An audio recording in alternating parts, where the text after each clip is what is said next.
So Sima Qian is finding a way to say, if we look to the past, we learn how to judge the present. We learn to figure out what's on the wrong track, and we can think about ways of changing it.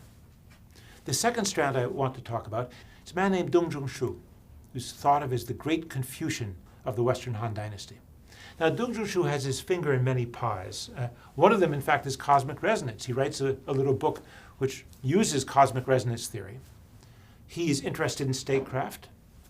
But I think behind his statecraft concerns, how do we govern well, and his cosmic resonance theory, which is how is the human world a microcosm of the universe, we actually see something else, which is that, and that's central to Dong Zhongshu, and that is the notion that the classics, that there are a set of texts from antiquity, which he's going to call classics, that provide the model for the Han Dynasty.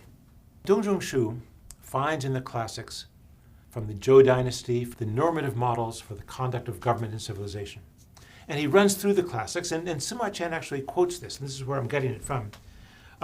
The documents, he says, records the achievement of the ancients, the classic of odes, the unspoiled naturalness of the human will. The classic of changes explains heaven and earth and calculates probabilities. The spring and autumn annals judge right and wrong, and the rites regulate distinctions and introduce self-cultivation and its role in politics. Now, we have a short, as we call them, that goes with this, and one of the graduate students, Yuan, will explain in greater detail what the 5 classics are about, if you wish to see that. Why did the Han Dynasty accept that the classics had such authority?